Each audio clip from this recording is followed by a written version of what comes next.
warahmatullahi wabarakatuh. Pada pertemuan kuliah data mining hari ini, kita akan membahas tentang text mining. Oke, jadi text mining ini merupakan bagian dari yang namanya information retrieval atau sering di Indonesiakan temu kembali informasi, walaupun mungkin terjemahannya sedikit kurang pas ya. Jadi information retrieval dikatakan sebagai ilmu di dalam pencarian dokumen. Jadi fokusnya adalah mencari dokumen. Apa yang dicari pada dokumen tersebut adalah informasi di dalam dokumen dan juga mengenai metadata tentang dokumen tersebut, as well as juga mencari database relasional dan di dalam World Wide Web atau internet. Jadi dokumen ini bisa yang single saja di dalam dokumen atau tersimpan lokal, bisa juga di dalam sekumpulan database begitu yang saling berrelasi, bisa juga dokumen tersebut itu tersimpan di internet. Kemudian dia juga merupakan cabang ilmu bagian dari Natural Language Processing atau NLP. Jadi NLP ini berkaitan dengan cara memahami bahasa manusia ya, bahasa natural supaya bisa dipahami atau dimaknai oleh komputer. Jadi apa saja yang termasuk di dalam cabang NLP ini? Tag untuk speech ya, jadi suara untuk dikenali. Kemudian phrase chunking ini artinya adalah mengambil phrase dari sebuah file bahasa atau ya teks dokumen. Kemudian di parsing, melakukan parsing secara mendalam. Lalu named entity recognition, jadi mengenali entitas dari sebuah dokumen. Ini yang sekarang sedang banyak riset menuju ke sana adalah mengenali teks dari kartu nama misalkan ya. Jadi inputnya adalah berupa kartu nama, kemudian aplikasi bisa mengenali namanya si A, alamatnya ini, emailnya ini, nomor teleponnya ini dan seterusnya. Jadi dia berdasarkan sebuah gambar atau input dari kamera, dia bisa mengenali ada informasi apa saja di dalam gambar tersebut. Kemudian juga information extraction atau ekstraksi informasi. Oke, untuk information retrieval sendiri saya rasa ini bisa dipelajari lebih lanjut di dalam mata kuliah khusus ya, di pilihan juga yakni information retrieval. Saya rasa semester ini juga sedang berjalan mata kuliahnya, jadi saya tidak membahas. Jadi masih ada irisan ya antara information retrieval dengan bagian text mining yang akan saya jelaskan pada hari ini. Jadi mungkin ini hanya sekedar kulitnya, kalau nanti di information retrieval akan lebih jauh lebih dalam mengupas tentang text mining. Natural language processing. Jadi speech tagging ini mengenali pola dari kalimat, memisahkan antara kata benda, kemudian kata kerja, kemudian penunjuk ya, kalau bahasa Inggris ya determinant, lalu ya kata keterangan, kata sifat dan sebagainya. Jadi memotong dari sebuah kalimat itu ke dalam pola-pola yang nantinya akan bisa diolah. Kalau kita sudah bisa mengenali pola dari kalimat, maka nanti bisa dimanipulasi dengan menggunakan teknik natural language processing. Entity recognition tadi ya, ada sebuah teks begitu dia bisa mengenali kalau ada nama universitas UPN Veteran Jawa Timur. Ini adalah entitas universitas. Jadi kemudian Gunung Anyar. Nah, dia tahu bahwa Gunung Anyar ini adalah sebuah kelurahan begitu di bagian Surabaya Timur, kemudian kotanya Surabaya misalkan.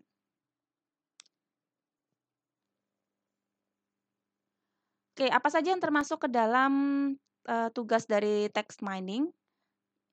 Antara lain adalah mengklasifikasikan teks. Jadi apa saja yang bisa dikerjakan terhadap sebuah teks itu bisa diklasifikasikan ya, mengelompokkan dokumen ke dalam beberapa kelas yang sudah didefinisikan ya atau dispesifikasikan sebelumnya. Apakah ini buku skripsi misalkan, apakah ini termasuk kategori bidang keahlian robotika, apakah buku skripsi ini termasuk ke keahlian jaringan dan sebagainya.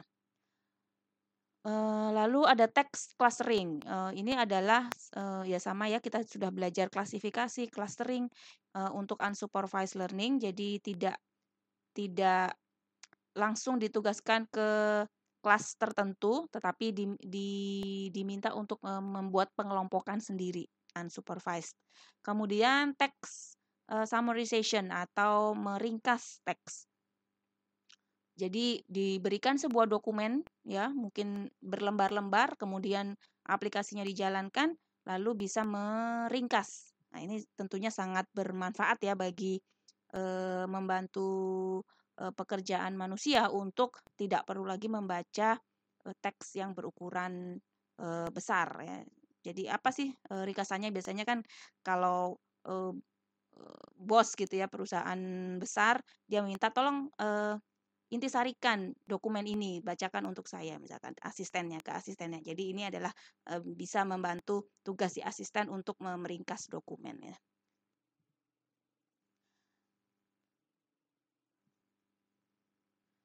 Tantangan dari text mining. Nah, selama ini yang sudah kita kenal, tradisional data mining, semua data yang kita olah, yang kita baca, yang kita jadikan input, itu adalah data yang terstruktur. Terstruktur yang dimaksud di sini seperti apa?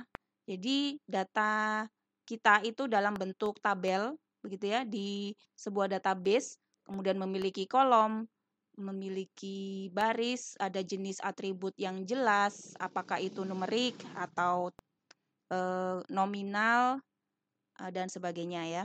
Jadi strukturnya sudah jelas. Setiap atribut sudah dapat didefinisikan dengan baik ya. Kita memahami setiap baris dari dataset tersebut ya. Satu baris itu mewakili satu data. Gitu ya. Jadi setiap record atau setiap baris itu didefinisikan dengan sekelompok atribut, lalu kesamaan antar record itu bisa diukur berdasarkan nilai dari atributnya.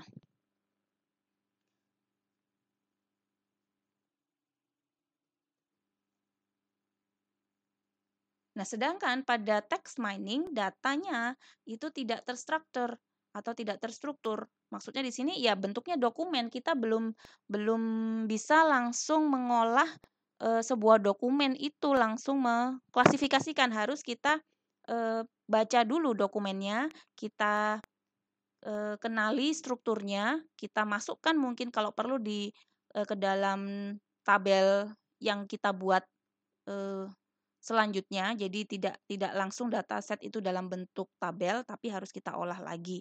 Sehingga ketika inputnya berupa dokumen, bagaimana cara kita menghitung kesamaan antar dokumen ya? Berdasarkan apa? Kita bisa tahu dokumen A dengan dokumen B itu sama berdasarkan apa?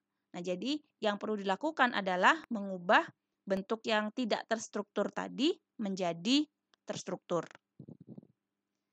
Sehingga dengan kata lain, kita perlu merepresentasikan sebuah dokumen secara terstruktur. Nah, ini berarti adalah permasalahan representasi dokumen.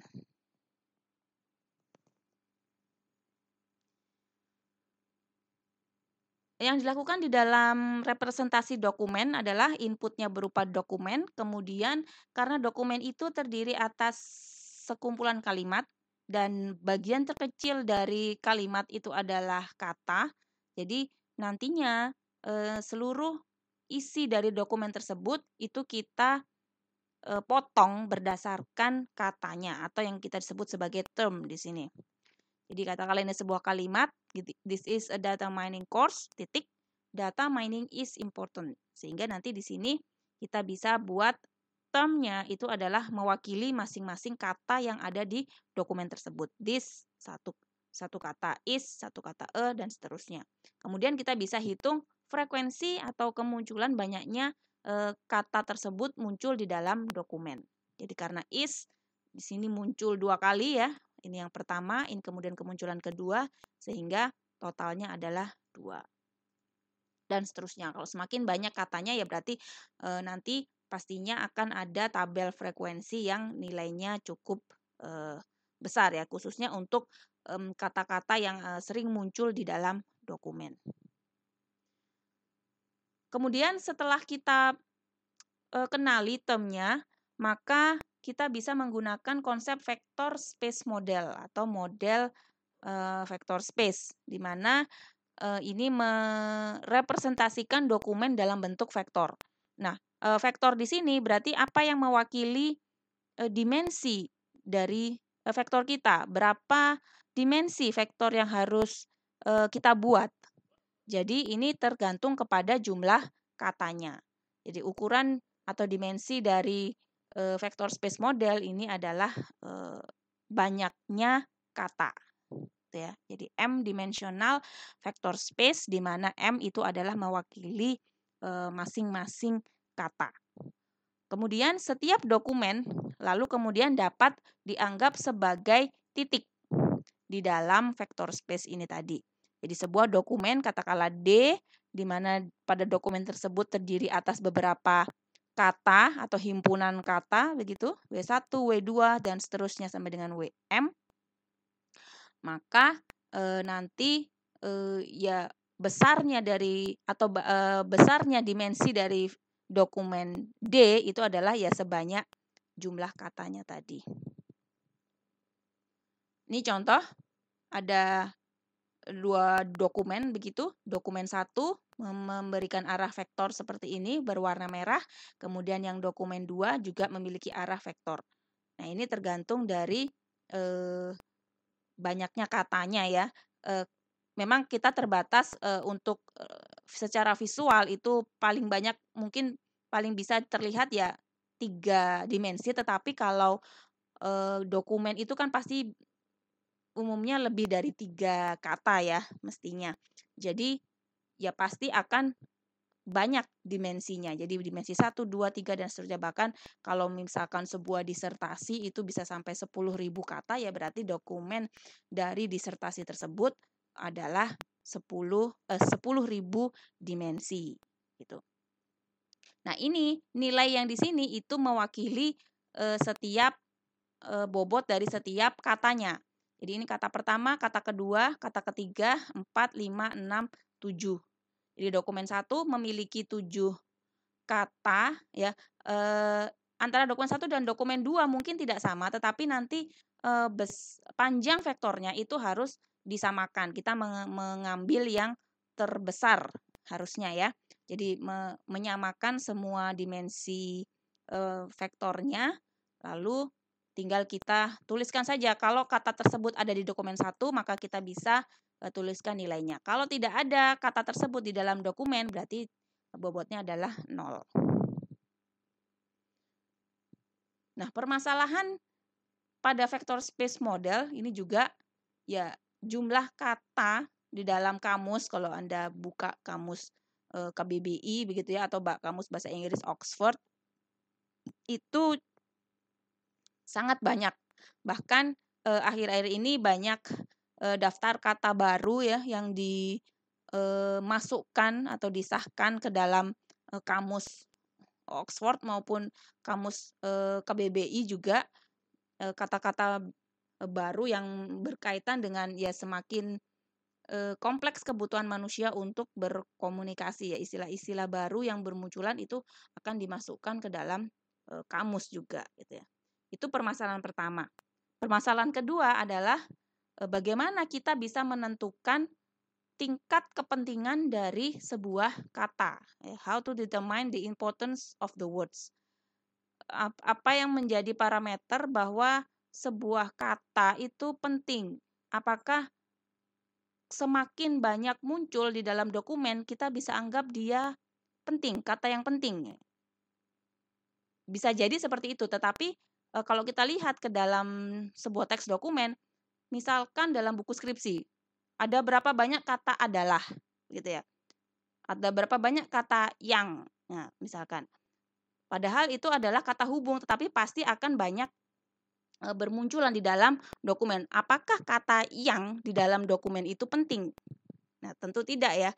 Artinya walaupun dia muncul banyak, tetapi tidak ada maknanya, ya, tidak terlalu memberikan makna untuk mendeskripsikan dokumen tersebut, maka kata tersebut dianggap tidak penting. Gitu. Nah, sehingga apa yang bisa kita lakukan untuk permasalahan pertama, jumlah kata yang terlalu banyak, maka kita bisa misalkan menghapus yang disebut sebagai stop words atau kata henti. Artinya di sini kata-kata yang terlalu umum yang mungkin banyak digunakan hanya untuk sebagai penunjuk. Kalau di dalam bahasa Inggris ada the, this, that, those dan sebagainya. Kalau bahasa Indonesia ini gitu ya tadi, yang, kemudian yaitu misalkan ya, kata-kata hubung dan itu juga bisa dianggap sebagai stop words. Kemudian bagaimana dengan kata-kata bentukan, ada awalan dan ada akhiran. Bahasa Indonesia terkenal sangat kompleks di dalam memberikan awalan, akhiran, bahkan sisipan di tengah begitu. Sehingga apakah tentunya harus dicari kata dasarnya, jadi supaya tidak di double counting gitu ya. Misalkan ada kata dasar takut, kemudian ada lagi kita baca menakuti, menakutkan misalkan. Kemudian ada lagi kata menakut-nakuti. Nah, sebetulnya kan kata dasar dari ketiga phrase itu ya sama, takut gitu. Jadi supaya seragam bahwa takut, menakutkan dan menakut-nakuti itu sama kata dasarnya, maka ini harus dilakukan proses stemming namanya. Jadi stemming ini membentuk kata dasar dari kata compound ya, atau kata majemuk gabungan. Nah, sedangkan untuk yang permasalahan kedua, bagaimana kita bisa menentukan tingkat kepentingan dari sebuah term atau kata? Ya, kita di sini menggunakan skema pembobotan yang disebut sebagai TF-IDF. Term Frequency Inverse Document Frequency, singkatannya ya, TF-IDF. Jadi di sini bobot dari sebuah kata, ini rumusnya, bobot dari sebuah kata itu adalah term frekuensi dari kata tersebut dikalikan dengan inverse document frekuensinya. Apa yang dimaksud dengan term frekuensi? Di sini number of times word appears in the document. Jadi berapa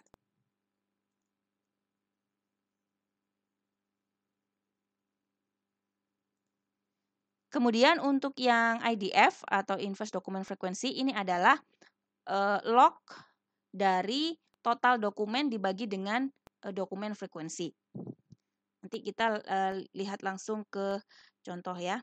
TF-IDF di sini ya, term frequency, inverse document frequency, mengevaluasi seberapa penting sebuah kata di dalam dokumen. Kemudian ini tadi istilahnya ya, term frequency adalah berapa kali sebuah term muncul dalam dokumen.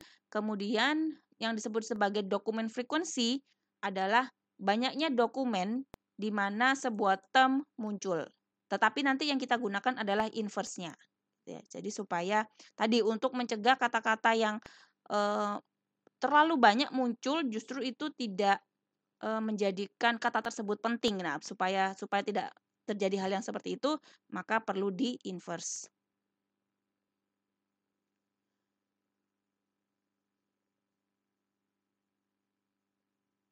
Oke, Jadi term importance, ini tadi rumusnya ya. Kita lihat ke contoh saja. Ada sebuah teks seperti ini, 3 dokumen. Dokumen pertama terdiri dari 1 kalimat, this is a data mining course. Kemudian dokumen kedua ada 2 kalimat, we are studying text mining. Text mining is a subfield of data mining. Nah, ini diekstrak dengan membuang tanda baca ya, titik dihilangkan. Kemudian ini juga koma dan titiknya dihilangkan. Mining text is interesting and I am interested in it. Jadi diekstrak semua teksnya.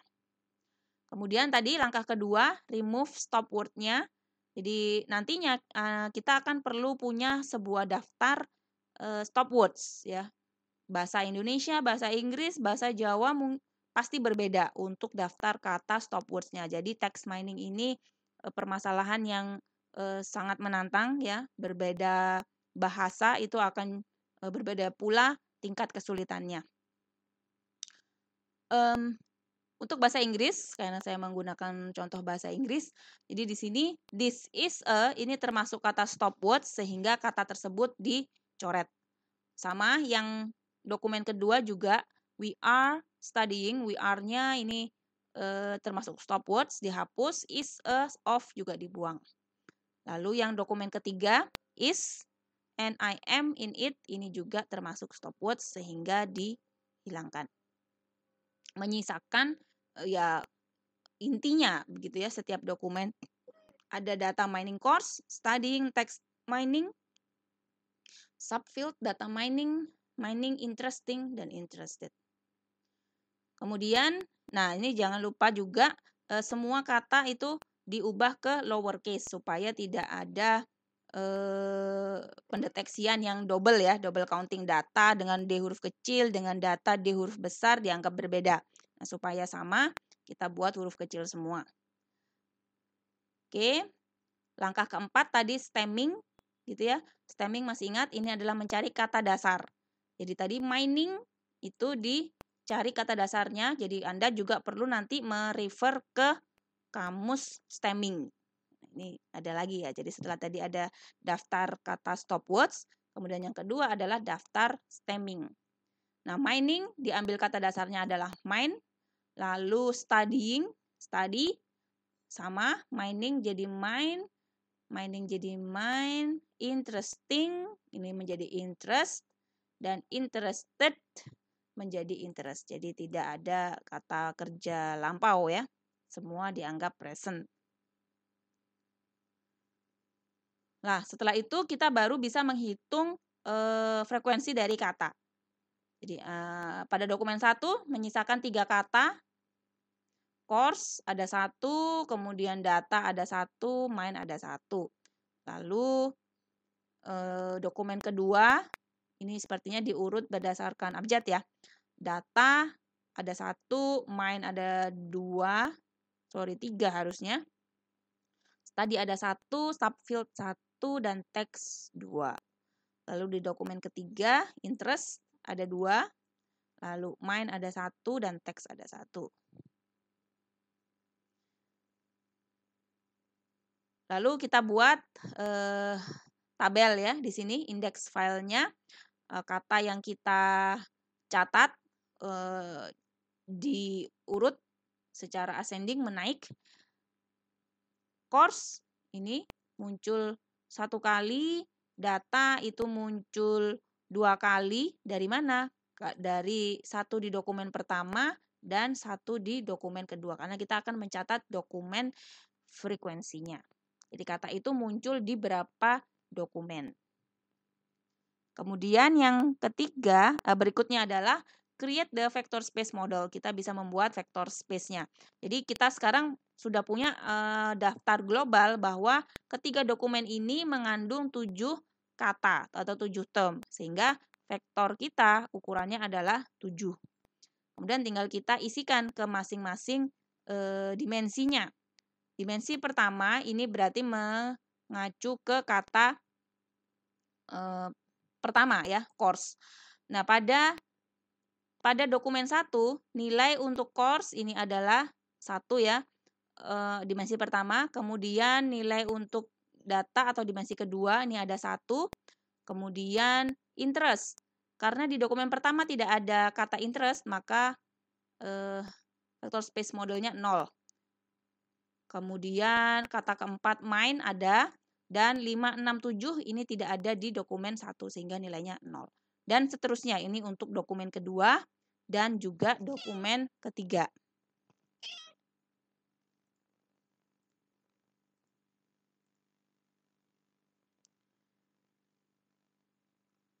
Berikutnya kita bisa menghitung IDF-nya. Jadi setelah dokumen frekuensinya, maka kita sekarang hitung inverse-nya. Inverse IDF tadi rumusnya adalah log dari total dokumen dibagi dengan dokumen frekuensi. Jadi untuk kata pertama, kata course, ini adalah log dari total dokumennya ada 3, ya. 3 per 1, gitu ya. Jadi log 3. Log 3 adalah 0,477. Untuk data 3 per 2. Jadi 1,5. Log dari 1,5 adalah 0,176. Dan seterusnya. Untuk kata main di sini total dokumennya 3, dokumen frekuensinya juga 3. Jadi log 3 per 3 atau log 1 adalah 0. Dari sini kita bisa melihat bahwa semakin banyak kemunculan kata itu justru menjadikan nilai ADF-nya kecil atau bahkan bisa jadi 0 karena dia muncul di 3 dokumen ya. Khusus untuk main ini dia muncul di ketiga dokumen. Jadi dengan cara IDF dia akan mendeteksi bahwa kata main ini bukan termasuk kata yang terlalu penting karena muncul di mana-mana. Gitu ya. Justru yang dicari adalah yang unik ke masing-masing dokumen sehingga nanti bisa dibedakan dokumen 1 itu cirinya mengandung kata ini, dokumen kedua mengandung kata ini dan seterusnya. Berikutnya kita hitung bobot dari setiap katanya. Jadi kita sudah konversi dari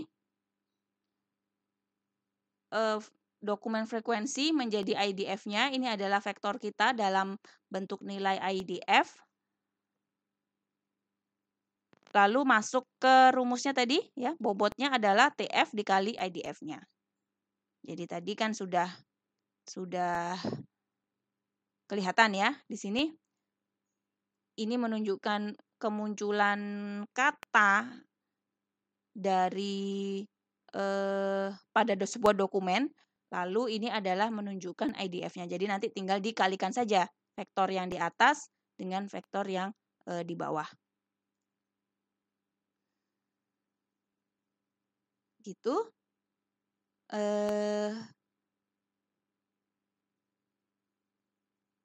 Selanjutnya ini kita menormalisasikan ke dalam unit yang sama. Jadi supaya setara antara seluruh dokumen, maka perlu dilakukan proses normalisasi.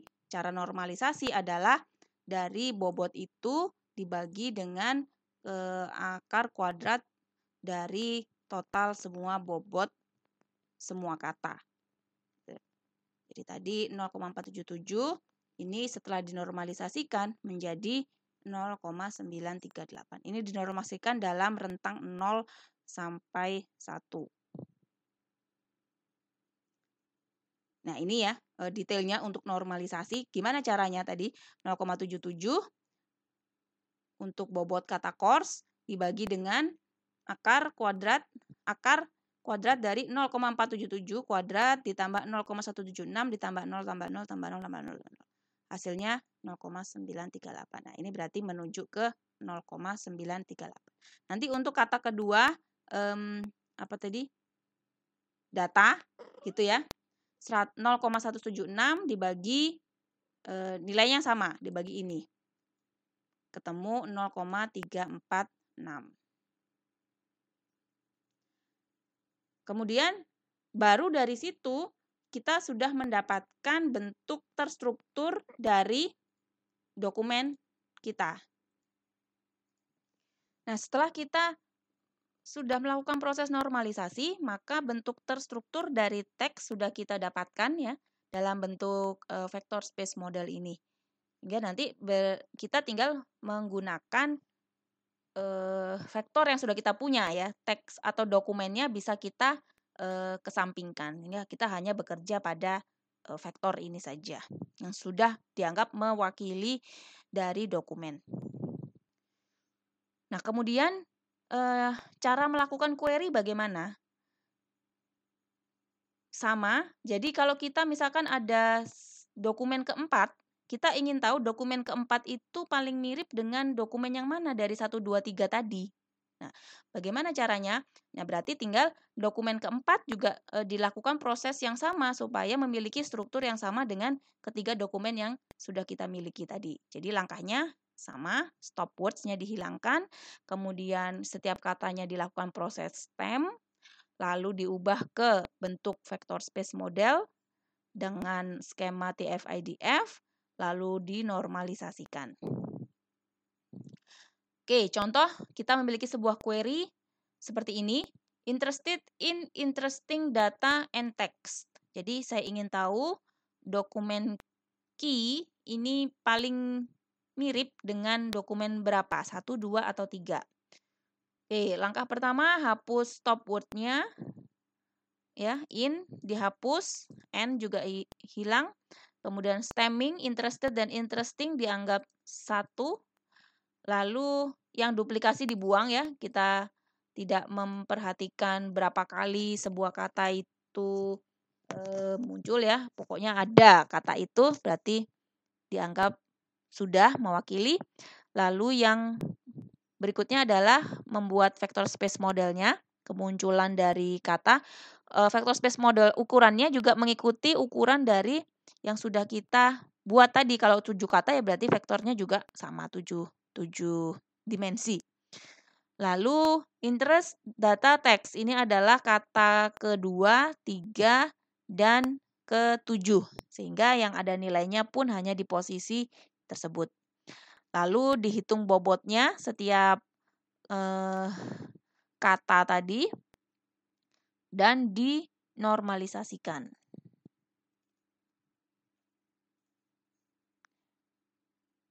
Nah, untuk mengukur kesamaan gitu kita bisa menggunakan salah satunya adalah cosine vector similarity.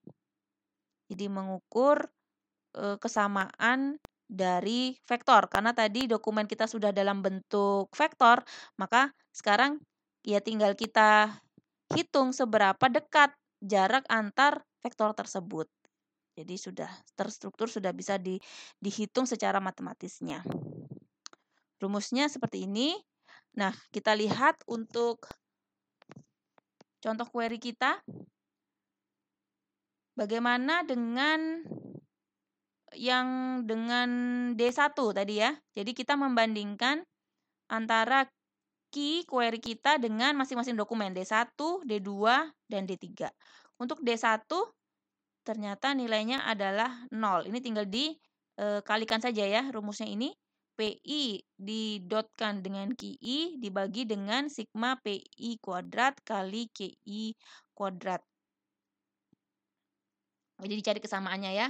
P dengan Q. P itu ini yang bawah, lalu Q yang di atas. Atau sama saja lah, bisa ditukar tempatnya, yang penting konsisten. Jadi 0,938 dikali 0, ya 0. Lalu 0,346 dikali 0, juga 0. Lalu 0 dikali 0,938, 0. Sampai ke belakang ternyata tidak ada yang menghasilkan selain 0. Sehingga ketika di jumlah, maka ini juga hasilnya 0. Lalu untuk yang Q dengan D2. Jadi 0 dikali 0. Oke, 0. Yang ada nilainya adalah, ini juga masih 0. Yang ketiga ini juga 0. Yang ada nilainya adalah, yang mana ini? Yang paling belakang jelas ya, 0,346 dikalikan dengan 0,450. Ya, itu saja. Jadi hanya satu kata terakhir yang dikalikan tidak menghasilkan 0, lalu dibagi dengan keseluruhannya. Kemudian dengan dokumen 3 juga sama, di sini ada 2 yang bisa dikalikan, 0,938 dengan 0,983. Jadi yang posisi ketiga, ini juga di posisi ketiga sama ketemu, sehingga tidak 0. Lalu yang terakhir pun juga sama, 0,346 dengan 0,181. Dibagi, ketemu ini. Sehingga nanti kita lihat, kos yang paling besar itu berarti menunjukkan semakin berimpit vektornya. Semakin berimpit vektor berarti indikasinya kedua vektor tersebut mirip. Jadi tinggal kita cari saja yang nilai kosinnya terbesar. Di mana di sini adalah dokumen 3. Gitu. Jadi query kita tadi itu dianggap paling mirip dengan dokumen yang ketiga. Oke, sekarang Anda coba kerjakan untuk latihan ini. Dipermudah, jadi tidak perlu proses stopwatch removal dan stemming ya, karena ini disimbolis saja, hanya notasi W1, W2, W3 dan seterusnya sampai dengan W10. Jadi diberikan sebuah query, ada W4 dan W5, kemudian ada 3 dokumen, masing-masing dokumen mengandung kata ke-1, kedua, ketiga, dan empat, kelima sampai dengan kata ke-10 kemunculannya, maka ini nanti mestinya ukuran dari vektor space modelnya adalah 10 ya, 10 dimensi. Nah, Anda silakan gunakan terapkan langkah-langkah yang tadi di depan sudah dijelaskan untuk menghitung similaritas antara dokumen query dengan ketiga ini. Oke, saya stop video kuliahnya sampai di sini untuk Anda mengerjakan latihan.